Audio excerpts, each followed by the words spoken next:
These grains of maize are hiding so many secrets. Some of those secrets are dark secrets. Some of those secrets are liberating. They are freeing to the African.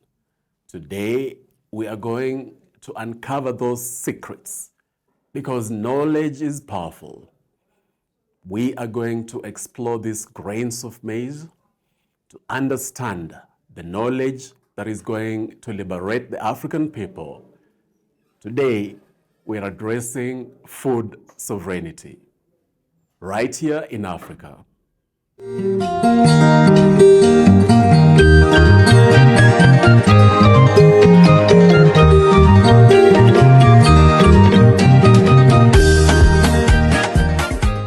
My name is DJ Bwakali. Welcome to African Awakening. This is your show. It's our show. This is a movement to transform Africa. You see, the African Awakening is exactly what Africa needs today.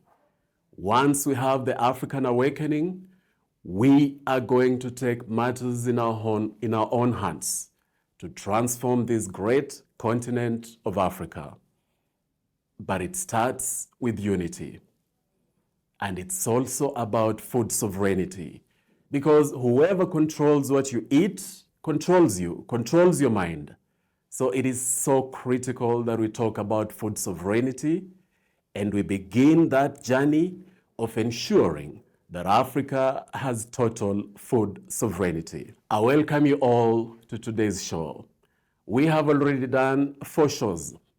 And it has been absolutely amazing in these 4 episodes that we have addressed. We have looked at neo-colonialism and how Africa is still being controlled today. That was our 2nd show. We have also looked at Pan-Africanism and why the global forces are really opposed to Pan-Africanism, why they will tell you that it is just a pipe dream or that it's just a romanticized notion. We have looked at that and seen that Pan-Africanism is extremely powerful and nobody or nothing can stop it from happening. So I want to thank you very much because you have been absolutely amazing in these 4 episodes. Your comments, your participation, your enthusiasm has been absolutely amazing. And it has given me hope that indeed today's generation of Africans are ready to take matters into their own hands, to craft an Africa that we need to have, an Africa that is truly liberated, not just politically, but economically, and in every sphere of the word liberation. I thank you very much for the support that you're giving this show, and I just want to remind you that this is your show. So today I say to you, karibuni nyote. That is Swahili for welcome everybody. Please tell us in the comments how you say those words in your particular African language. Did you know that there are more than 3,000 languages right here in Africa? That is something that we should celebrate. Clearly, we are the linguistic superpower in this world. We need to wear that badge as a badge of honor, not dishonor. Because you see, tribalism means that a lot of times people begin to look at this amazing diversity in Africa as something to either be ashamed of or something to be tackled, to be addressed. But that is not the case. So thank you very much. And as we get into today's show, I want to urge you one thing.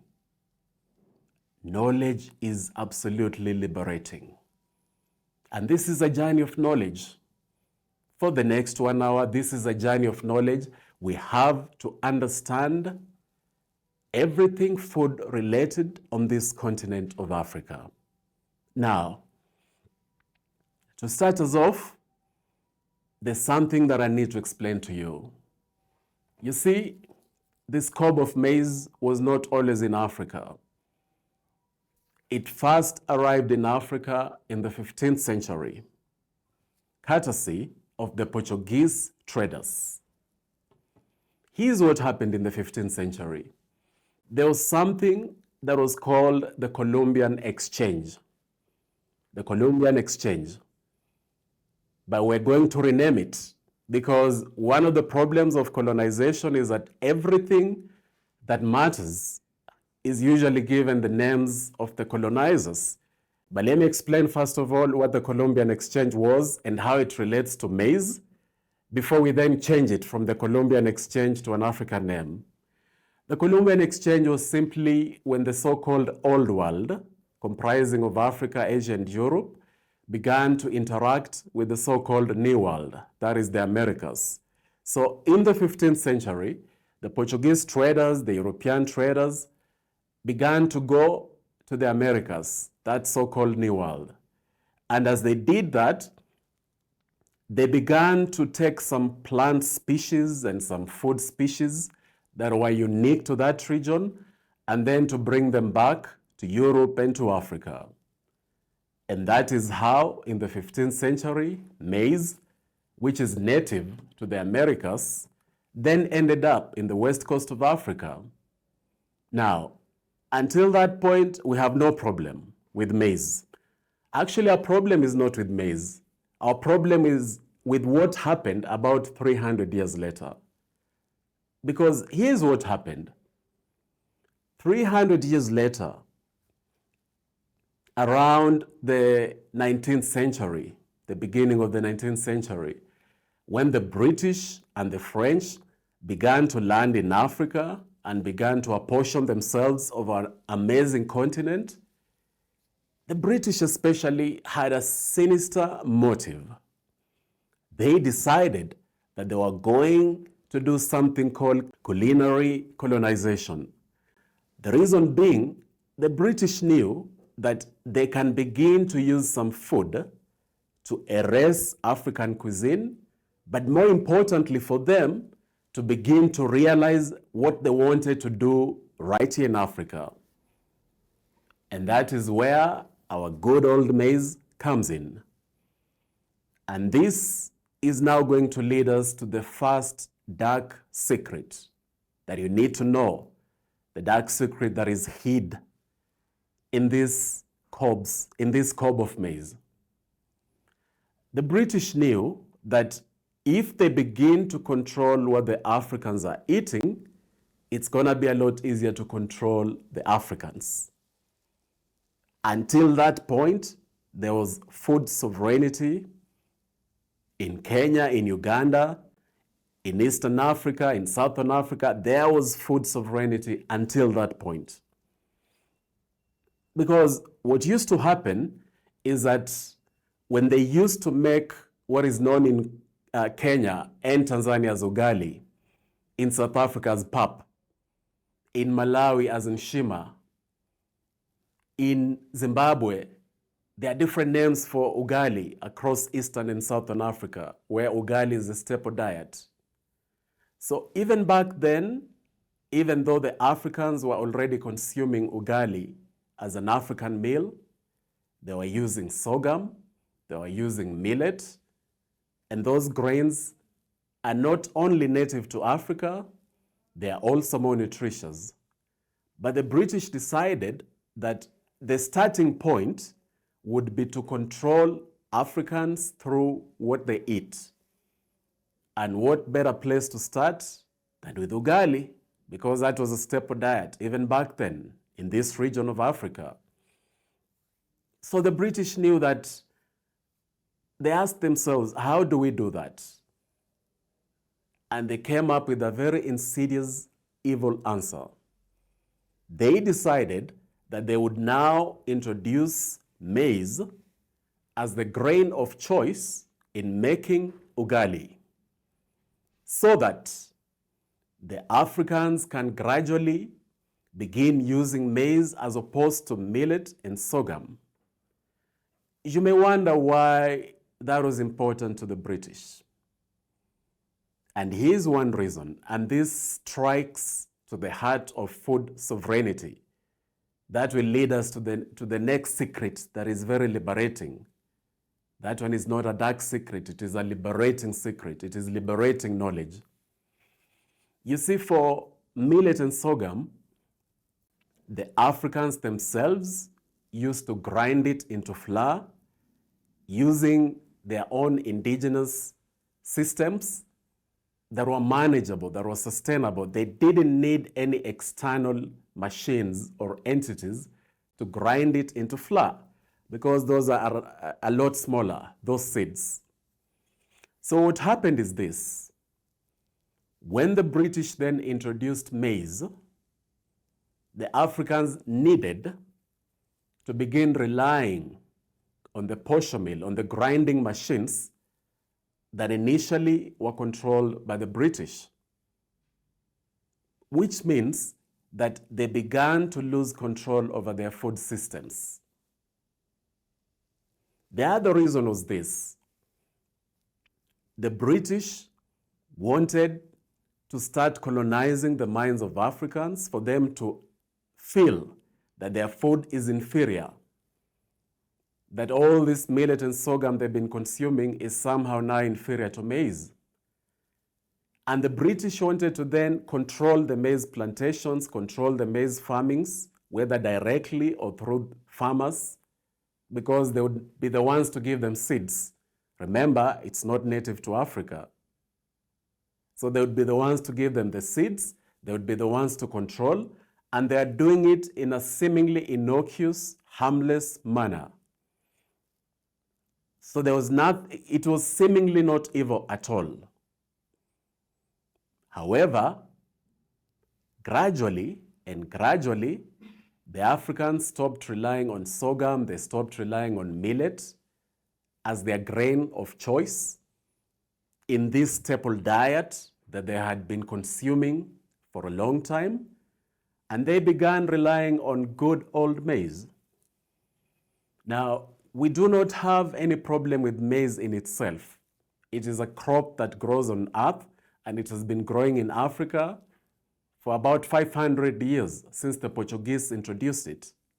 However, it exemplifies the approach of the colonialists to begin rolling out this culinary colonialism that then made the African to begin sidelining their own crops, sidelining their own dishes. And the more that happened, the more we continued losing control over the food that we eat. In the next segment, we are going to go deeper and understand how then have we lost control over a lot of the food that we eat, and how can we regain control? Because when we regain control over what we eat, that is what food sovereignty is. So in the next segment, we're going to look at that, but we'll first of all explain the difference between food sovereignty and food security. A lot of us in school, we studied a lot about food security. In fact, the world is full of Africans who are experts in food security. But food sovereignty, we are not fully cognizant of that. The difference is simple. Food security is simply about having enough food to eat. It's just about having enough food to eat, irrespective of where that food comes from, irrespective of how that food is prepared. It's just about filling your stomach. And the psyche of the African at the moment is largely at that level, that we just need to put food into our stomachs. And that's a very dangerous thing. Food sovereignty, on the other hand, is not just about having enough food to eat. It is primarily about controlling the food systems that then place that food on your table, in your plate, and in your stomach. It is about Africa having control over those systems. I want you at this juncture to do something. I want you to think back about the meals that you had yesterday. Let's think about that. Think about the breakfast, the lunch, and the dinner. We are going to look at those meals microscopically so that we begin to ask ourselves whether you or your country or Africa as a whole had control over those 3 meals. Are we together there? Good. Now, even that concept of 3 meals, that very concept of 3 meals, breakfast, lunch, dinner, and a few snacks in between, did you know that in traditional Africa, that concept was non-existent? Now, before you tell me that it doesn't mean that we have to do 100% of things that used to be done in Africa, before you tell me that, let me explain something. You may have heard nowadays people talk of intermittent fasting and the benefits of that. You may have heard that particular concept and a lot of people beginning to practice that. It's possible that some of you may think that it's actually a Western concept because maybe you heard it from somebody right here on YouTube or in some seminar or you read some books, and maybe those who are dispensing that knowledge were not African. There's no problem with that. But there's a problem when the assumption is made that now we need to catch up with intermittent fasting as something that is extremely healthy. But here's the news that you need to understand. Here's the knowledge that you need to absorb. Africans, for millennia, for centuries, were already practicing what is now known today as intermittent fasting. It was already a way of life because it was not about scheduling meals in a very rigid manner. Mealtime was a communal exercise where families came together, people came together to share a meal. But mealtimes were also not semi-gods that had to be rigidly adhered to. That you must have breakfast at 7, then lunch at 1, then dinner at 6 or 7 or 8. The relationship of the African with food was not a rigid relationship in that sense. It was a symbiotic relationship. It was about nourishing not just the bodies, but also the community, also the mind. Which is why, for a lot of African communities, at best it was about 2 meals. In many of them, it was about 1 meal. Not because they were starving or because they didn't have food, but they understood that if you're talking about digestive health, if you're talking about having enough to sustain your body and not giving your body more than enough, giving your body so much food that it keeps piling up in your digestive system, the African understood very well that you've got to relate to food in a manner that is not toxic, both to the food and to your body. Which is why, to date, when you go to a lot of parts in rural Africa, food sustains the people. Food doesn't lead to diseases in these people because they're consuming massive amounts of food or wrong types of food. So ask yourself, how is your relationship with food? Because just like a normal human relationship, it's either toxic or it is symbiotic and fulfilling and nourishing and replenishing. So that very concept of 3 meals a day, the African needs to relook it and ask themselves if it is something that is set in stone, because then you'll realize that no, it is not. And if it is not a concept that is inherent with us, then it is for our own good to begin looking at that very, very critically. So, I challenge you to talk to your oldest living relative, whether it's your grandmother, whoever in your family line is still alive and is the oldest person. Ask them when they were children how they were relating with food.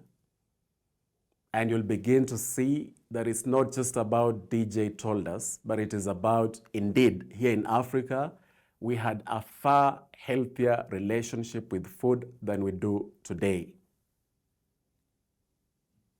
Now,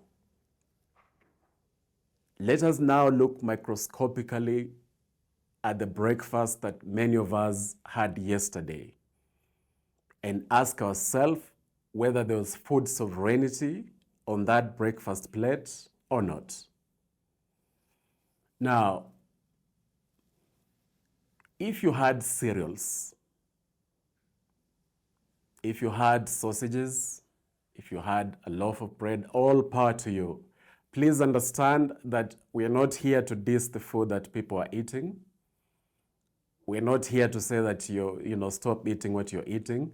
We're just looking at the evidence on the plate and then making a decision for ourselves about whether that is food sovereignty or not. So let's start with the cereals. Do you know the ingredients that are there? Are they imported or locally produced? Do you have control over the ingredients that ended up there? Because if you don't, then it means that there is still room for improvement. It doesn't mean you stop taking cereals.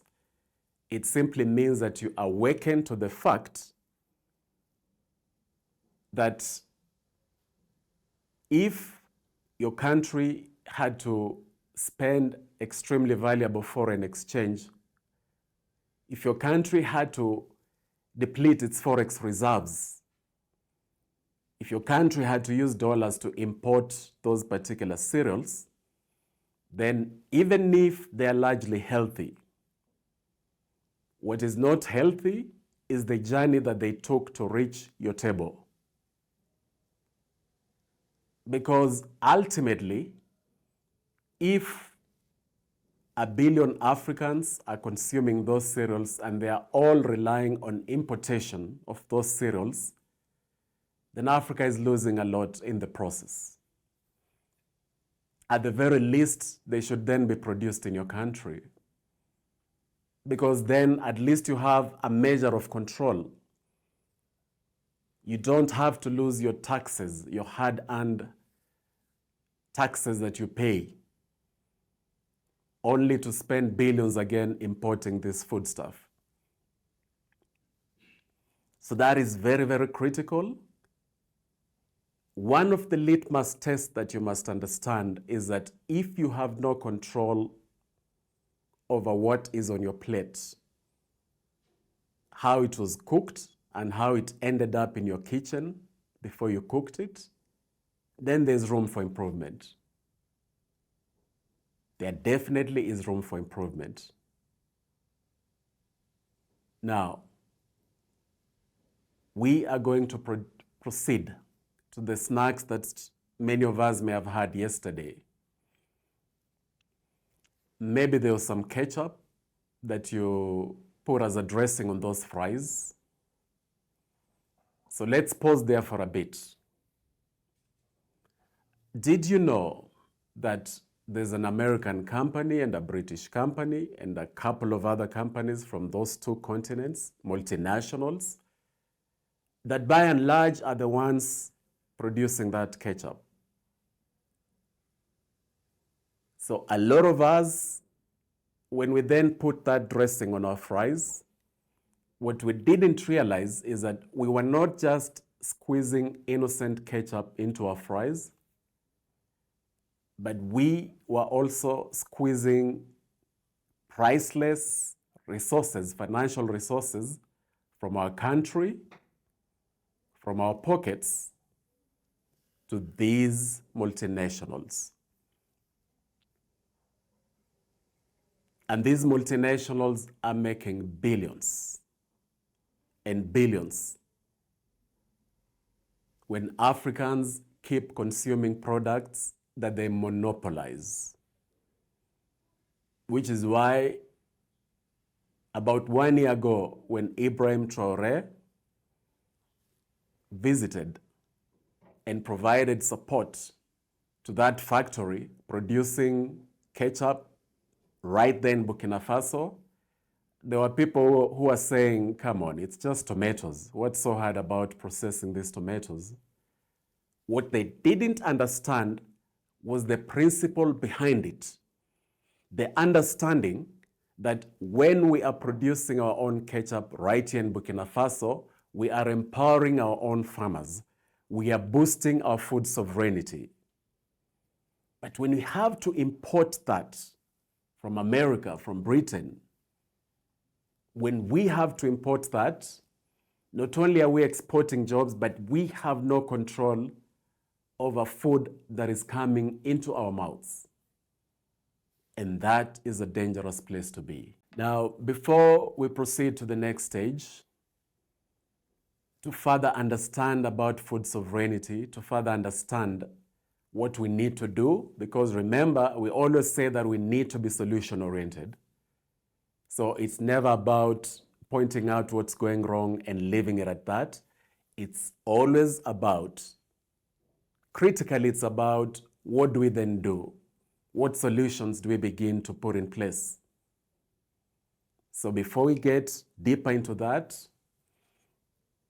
again, I want to thank you very much, all of you watching from the four corners of the globe, from the Caribbean, from North America, South America, Central America, from Europe itself, and of course, right here in the motherland, Africa, the Gulf states, Australia. I thank you very much. Remember, it is about Africa awakening, uniting, and the transformation follows. It is very, very critical to always have that in our minds. I also told you at the very beginning when we started off that because this is your show, we would occasionally share videos from some of you. Anybody who wants to share, feel free to do so using either the email on your screen or the number. Now, there's a brother called Sam who has shared a video from Nigeria and is speaking very powerful about embezzlement of funds from our leaders. So let's watch it for a minute and then we proceed from there. You know this money thing that these guys want to use to keep colonizing us? Like I mentioned before in my other video, like how these guys always want to use money to colonize us. See, when you see many of our politicians always embezzling money, embezzling for public funds, stealing, like, you wonder what is wrong with these guys. What is wrong with these guys? Like, you hear them stealing billions and billions and billions from the coffers of the public funds, of the government. It is because of this mindset, this negative mentality that they have put in many of our politicians who have become their stooge, their puppets. And then they tell them like, oh, keep stealing money. And then you see how they have dollarized our economy. Say, oh, it's now dollar. Everybody is chasing dollars left, right, and center. Like, what is this madness going on with our leaders? Many of them are just there, just stealing resources, stealing money all over the place. What is wrong with you guys?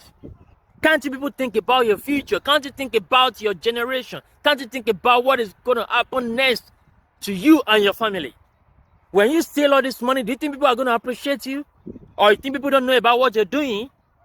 You think we don't know about what you're doing, how you're stealing all this money? You guys should better stop this evil before judgment come upon you and your generations. You should stop this evil. Why have you turned our nations, why have you turned our continent to den of thieves? Why have you guys become thieves? on our continent. What is this madness? Because of these colonial demons that are put in your head, like your life is all about money, money, money, money. So you're there embezzling public funds. You're there embezzling public funds, and then you're still there boasting you're rich, you're rich. How mad are you guys? How mad are you guys? How stupid are you? All this billion that you put in your account now, in your bank account, what are you gonna do with it? Are you gonna live in the next 100 years? Are you gonna live in the next 1,000 years? What are you gonna do with this money? For your children, they are cursed because of this money. Your children are cursed because of this money. If you don't return back all the money that you looted, your generation is cursed because of these things. I tell you this. If you don't return this money that you guys have stolen, your generation is cursed. If you don't know that, I'm telling you this now. You are taking people's resources, you are taking their sweat, you are taking their sweat, the money that they committed to you to serve them, you are using it for your own pocket, you are using it to buy luxury for yourself, to train your own children. You think you're going to enjoy that? You think you're going to enjoy your children? Are you mad? Like, you're just so dumb and stupid. You don't know that you cannot cheat people. You cannot cheat. If you rob somebody of their resources, you take away what is meant for people to enrich yourself. I tell you that if you do not return that will be a curse for you and your generations. If you don't know that, I tell you this. All these African politicians, all you thieves, all of you that are thieves, that are stealing resources from the coffers of the government, you're making people suffer. You're putting people in pains and sufferings. What are you supposed to do? You're not doing nothing, guys. You're not doing anything. The roads are bad. There's bad security. There's no food. There's nothing is working on the continent. And yet you guys are boasting of billions. You're stealing billions. What is your madness? What is wrong with you? You guys are not waking up because of this stupid. I said because of these guys that are put in your head. This way that are put in your head to be stealing money. It's all about dollar. Just you go to their houses now. You see billions of dollars in their account, cash in their houses, stashed in their houses. They kept those money in their houses. What are you guys doing with this? And people are hungry in the country. People cannot eat. They can't even eat one square meal. They can't even put something in their mouth. Yet you guys are there buying private jets, buying all manner of things, like, and you think you'll be at peace? And you think your generation will not suffer for the rest of their lives? You better wake up now before judgment will come upon you and your generations. You better wake up now. I'm telling you guys this. Enough of this wickedness. Enough of this evil and wickedness on our continent. Enough of this evil and wickedness. What is this? These guys have told you that they have colonized your minds. That you guys are not thinking anymore. You are not even representing us as Africans. Because we know our value as a people. We are not materialistic people. Africans are not materialistic. What is this madness? We are not materialistic. We are community-oriented people. We serve our people.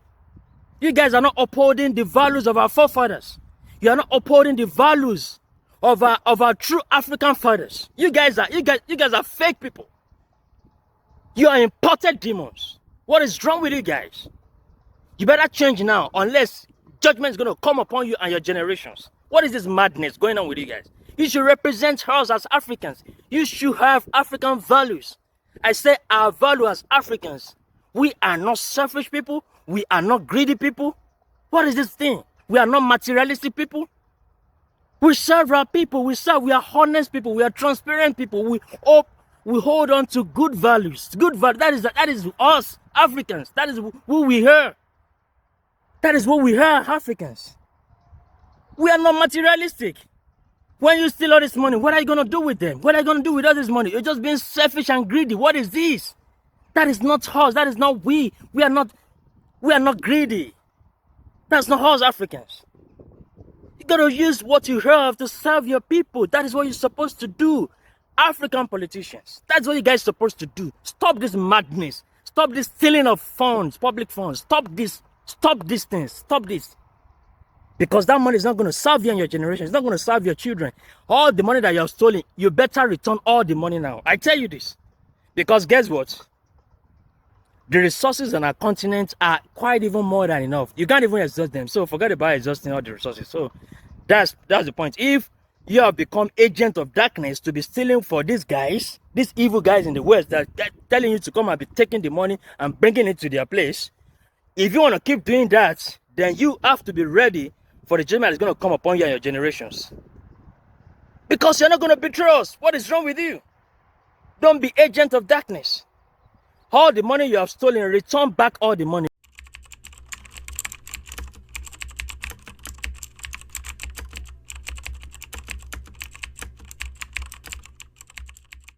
Did you know that Africa loses $150 billion, roughly $150 billion every single year from embezzled funds?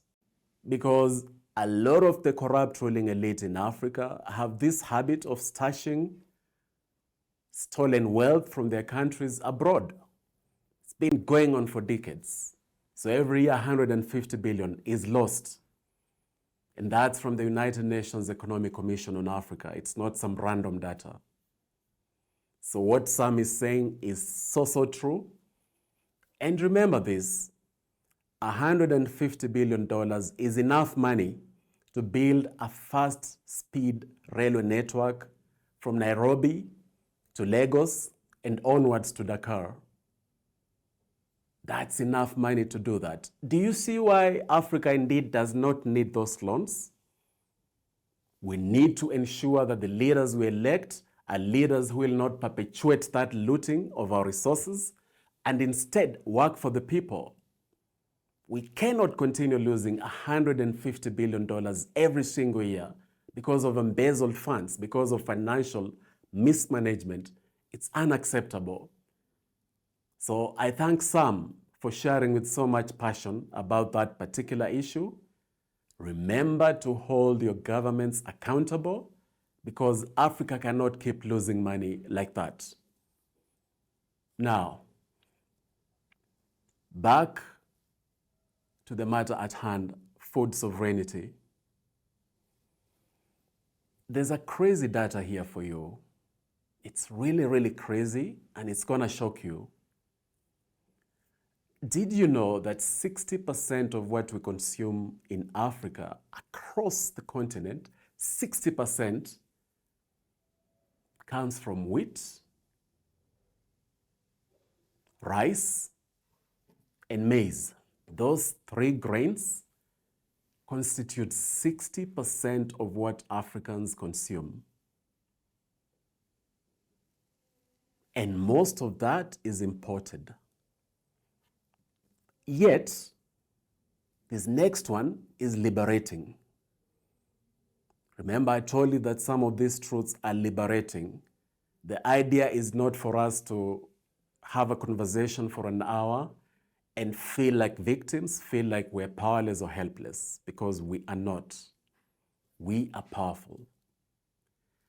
Africa traditionally had 30,000 edible plants. 30,000. And out of these 30,000, 7,000 were either cultivated or foraged, meaning that the people had a measure of control over that. The others were present. They were just present. Nature had gifted us. People didn't even have to cultivate them. They had not domesticated them. But for 7,000 plant species, African farmers had already begun to cultivate them or to forage them. But today, you can count the number of vegetables you consumed this last 1 year. You can probably count them in one hand, or at best 2 hands. So let's say that it's 10 vegetables. Let's be generous and say it's 10 vegetables. Do you see the sheer ridiculousness of only focusing on 10 vegetables? when not too long ago, our African forebears, our African ancestors, had a wide menu from nature of 7,000 different plant species. Where did they go to? I hope you begin to see that indeed we lost our food sovereignty, but we can recapture it. So I'm going to tell you now, in this segment, I'm going to tell you some of these superfoods that are largely lost, even though thankfully there are many pockets across Africa that are still consuming these plants, still consuming these foods. So they are not extinct. It's just that we have sidelined them. But now we're saying, can we bring them back? Now, I'm going to start with one of the most nutritious nuts ever. It's called Bambara groundnuts. Bambara. Bambara groundnuts they have been in Africa, they are native to Africa for more than 5 millennia, 5,000 years. This is our own food. This is our own plant. It wasn't imported, meaning it grows very well right here in Africa. But it's not just about that patriotism or Pan-Africanism. The Bambara groundnut is one of the few complete foods. It has both healthy fats, proteins, and carbohydrates on its own, meaning that if for the rest of your life you largely consume Bambara groundnuts, you'll be just fine. Now, a lot of people in West Africa and even in East Africa actually have consumed these Bambara groundnuts at some point. If you look them up, you can see how they look like now. Those are the Bambara groundnuts. Now, a huge percentage of you will say that, yep, we used to consume them or we still do. But do you know why they are beginning to be less and less, and even in some regions of Africa, practically disappearing?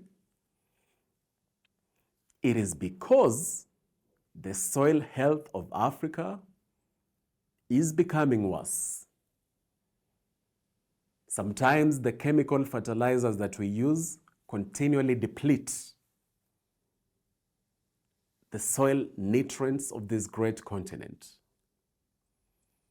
And also monocropping, when perennially people are planting maize and beans, maize and beans, maize and beans, what happens is that the nutrients, the critical nutrients in this soil begin to wither away.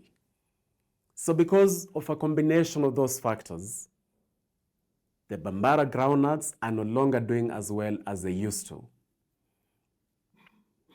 Yet, they are native to Africa. Yet, they can be doing extremely well. So my challenge to you is this. From time to time in this show, we will be sharing great business ideas that people can run with, not just to make money and make their lives better economically, but to also provide solutions for the issues that we're facing in Africa, because it is about African solutions to African problems. So anybody who can begin to plant Bambara groundnuts again across Africa, popularize them. They are very delicious, they are very nutritious. The only reason a lot of Africans are not consuming them is because many don't even know that they're there. And those who know sometimes wonder, where do you get them? So there's a huge opportunity right there for African farmers, African entrepreneurs to say, I will champion Bambara groundnuts as a solution to Africa's food sovereignty, a delicious, nutritious solution for that matter. Because I am also cognizant of the fact that people want to enjoy food when they're eating it. So it's not about saying, okay, stop eating this delicious food, start eating this non-delicious food. These foods we're talking about are extremely nutritious and delicious. So that's food number one, no longer being eaten much in Africa because of a combination of those factors. There's a second one. This one is even more rare. Still consumed in parts of West Africa, barely present in East Africa or Southern Africa. It's called fonio. Fonio, these are little grains that are native to Africa. For those of you who have eaten couscous, fonio, once you cook them, they're a bit like that. They take less than 10 minutes to be ready. It's like a form of African rice, if you will, even though we will come to African rice because there is African rice. But how you cook fonio is that you just boil them for a couple of minutes and then you use that as a base food. You use that together with vegetables or gravy of your choice. And they're so healthy. They're packed with powerful nutrients.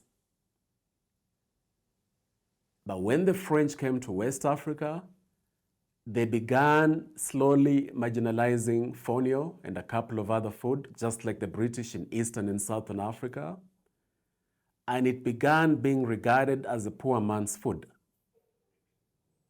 You know how when people reach the middle class, upper middle class, or just middle class, they start eating food they were not eating earlier because maybe they couldn't afford it. So one of the tricks that has been used for so many decades is to tag some food as a poor man's food or a lesser food, when in fact it's not. It's just as delicious, if not more so, but definitely more nutritious. So there's a huge opportunity for African entrepreneurs, African farmers, to begin popularizing fonio again. Because this is a grain that is extremely powerful. And then we have another superfood that is currently dying off, still available in parts of West Africa. These are the African yam beans. The African yam beans, you can see it on the screen now. This is a very, very powerful, nutritious food. The reason being, the African yam beans are in the bean family, but they are native to Africa. But unlike the normal beans, the African yam beans, you get both the beans, but also the tuber, like cassava or like yam. Their roots are also edible, very delicious, very nutritious. So when you plant that, you get both the beans and the tuber. Like, how cool is that? How powerful is that? Even from a business standpoint, when you plant the African yam beans, not only do you get more food, you make more money. So there's a massive opportunity there. In places like Eastern Africa, it can start being mainstreamed gradually. People can begin to understand what this food is all about. Remember at this stage that many of the food stuff that is commonplace in today's Africa, these are acquired tastes. Something like pasta was, of course, not there. It is something that Africans have had to acquire the pasta taste and then to embrace it, appreciate it. So if this has happened with foods that were never even in Africa, as recent as 60, 70 years ago, then of course we can begin to acquire taste for foods that were already in Africa, like the African yam beans. Remember, it's about the solutions too. So now we're looking at the foods that we can begin to plant, we can begin to mainstream. Please share any videos if you eat these foods that I've just mentioned. Share any videos of yourself cooking that food, enjoying that food. Let's begin to popularize that because we're the ones who can do it. And this movement is about solutions executing and implementing these Pan-African solutions that will transform Africa. We are not leaving it to anybody else to do it. I'd also like to briefly talk about one of the things that we can start doing differently. Did you know that every single year, Africa spends millions and millions of dollars importing wheat? Because we rely on wheat for a lot of the pastries that we take, for the bread that we take, for the mandazis, for the chapatis in East Africa. We rely heavily on wheat. But did you know that you can use millet flour to make all these products that are baked using wheat? Now, before you say, but how does that taste? Just try it out. And that is a massive opportunity for people in the baking sector to begin trying baking using flour from millet, from sweet potatoes, and from other wheat alternatives. That doesn't mean that you stop taking wheat, please don't get me wrong, but it means that you start having much more diversity on your table, in your kitchen. Because the more diversity you have, the more control you have. And food sovereignty is about having that control. As we approach the end of today's episode, I want to remind you about that macro picture. A country like Egypt spends nearly $10 billion to import wheat every year. Now, imagine if they could spend that money to, at the very least, import this wheat from fellow African countries, or wheat alternatives, again from fellow African countries. What would happen is that the collective economy of Africa will start to improve. Africa would begin moving away from that GDP of $2,000 every year to a higher and higher GDP per capita. And when that happens, the purchasing power of Africans becomes even stronger, even better. So we are challenging countries. We are challenging African countries to begin working on intra-Africa trade of foodstuff. At this juncture, there's one particular African country that we need to have an honest talk with the people of that country. I'm sure maybe you've heard these statistics that 60 to 65% of the world's remaining arable land is in Africa. I began asking myself a few weeks ago, where exactly is this land and why is that the case? Because usually we say that statistic as a badge of honor, that we are the ones who still have the unused arable land in this world. But I became very curious. Where exactly is this land and why are we not using it? Yet millions of Africans go to bed hungry every single day. Yet millions of Africans consume food that is very harmful to their health, food that is imported, ultra-processed, packed with sugars, food that has led to this particular statistic. Did you know that every minute an African dies of cancer? Every single minute an African dies of cancer. Meaning that in the last 50 or so minutes we have been having this conversation, 50 Africans have tragically passed on because of cancer. One of the reasons, not the only reason, but one of the reasons behind that has to do with the foods that we are consuming. When most of your dietary intake comprises of ultra-processed foods whose ingredients you have no control over, whose ingredients are not there for your health, but are there to prolong the shelf life of that particular food. When that becomes the norm, then one is taking a risk, taking a gamble, and things can go either way. So why is it then that 60% of land, fertile land here in Africa, is still uncultivated and used, yet it's arable land? It can help all of Africa. So I wondered, which are some of the countries that have this unused land?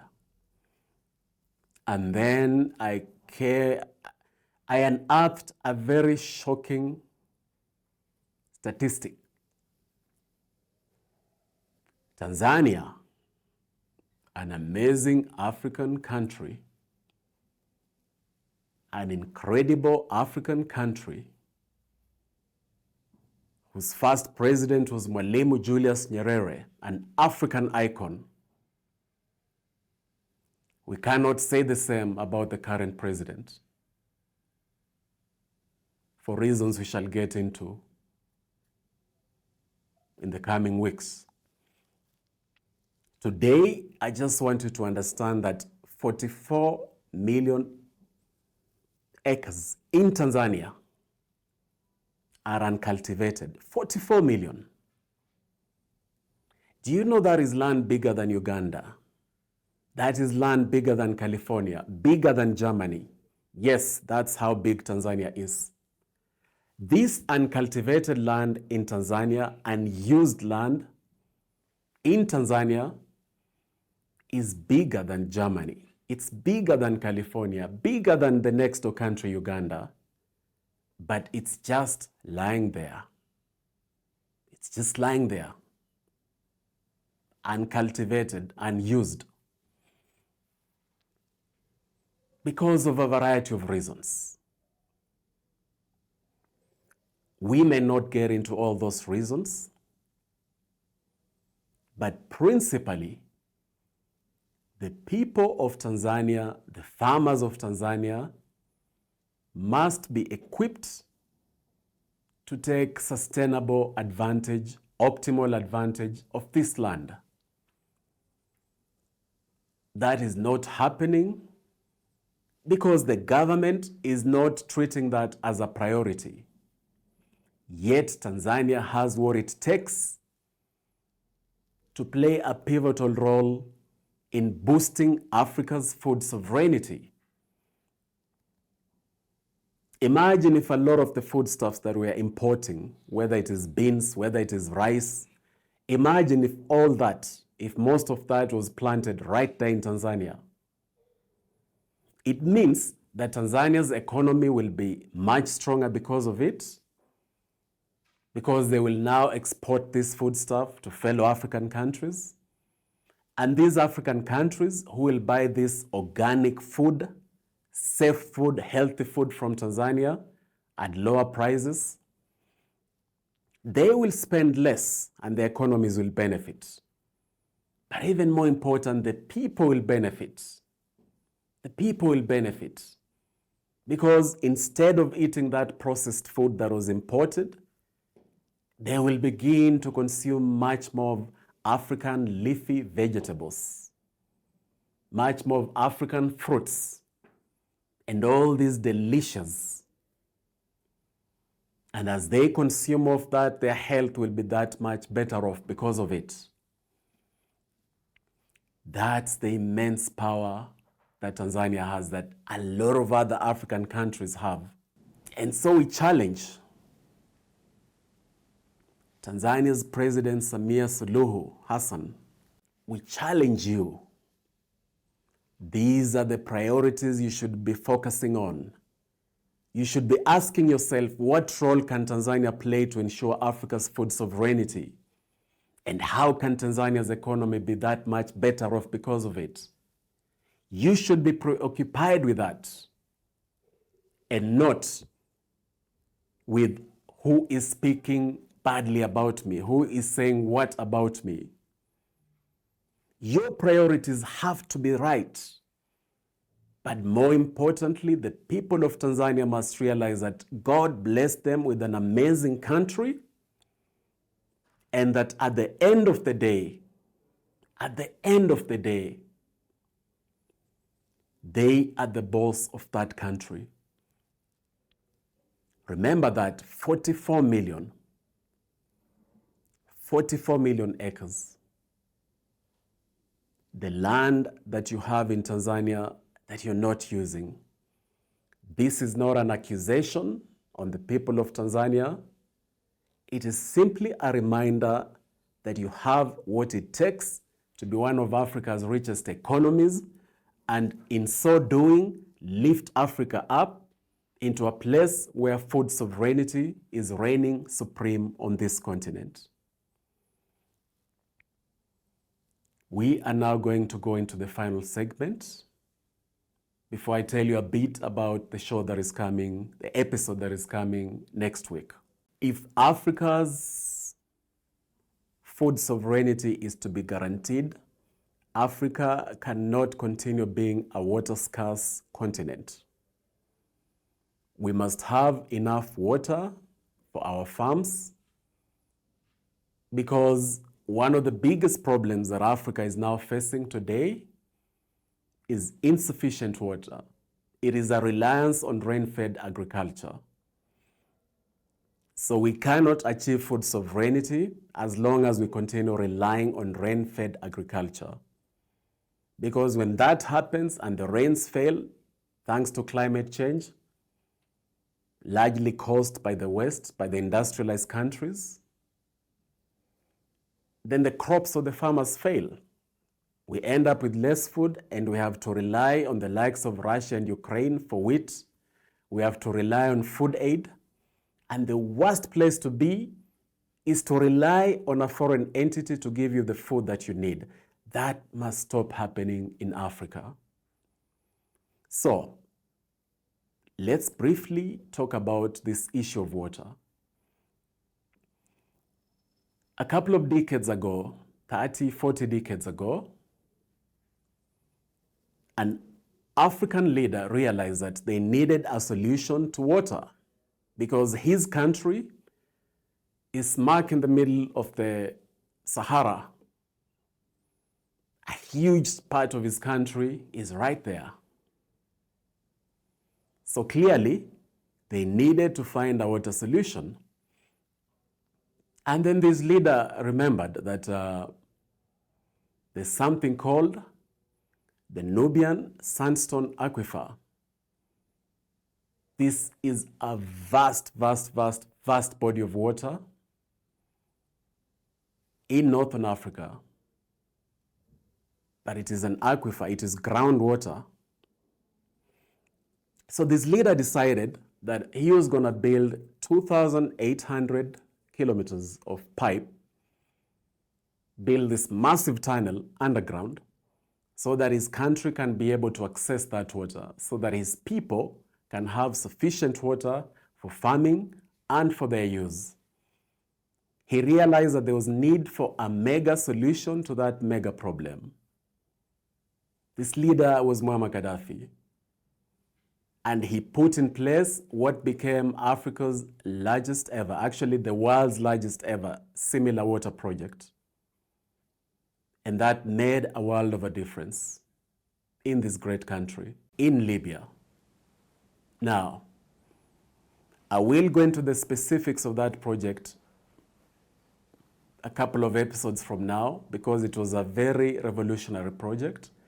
But today, I wanted to share that as an example of what happens when leaders look for solutions to the problems their people are facing. But because many of these African leaders are now part of the corrupt ruling elite, it falls on us, the African people, to use the sovereign power that is in our hands to begin pointing out such solutions and demanding such solutions. Africa should not be a water-scarce country at all. We need massive revolutionary solutions that will help our smallholders to have sufficient water to plant the food that we need so that we stop importing food. That is really, really critical, and it must happen. Next week, we are going to delve into a very vital, critical thing. We are going to delve deep. We're going to dive deep into this issue of a Pan-African currency. Is it possible, or it's a pipe dream? We are going to honestly answer that question and look at what we can do to begin actualizing that. So make sure that you join us next week for that. I thank you very much for partaking in this episode on food sovereignty. Remember that Africa has traditionally had 30,000 edible plants, and our foremothers were able to domesticate 7,000 of those, to cultivate them. Let us go back to that. Let us reclaim our food diversity. Let us reclaim our food sovereignty, because if we have control over what we eat and over the food systems that provide that food and bring it all the way from the farm to our plates, if we have control over that, then nobody can push us around. Nobody can control us. We must control the food that we eat and the food systems that produce that food. You and I together as fellow Africans can make it happen. So let's do it. Remember, the Pan-African sun is rising. There is no force in this world and nobody in this world who can keep that from happening. Let's continue this Pan-African journey knowing full well that it's all in our hands. Let's make it happen.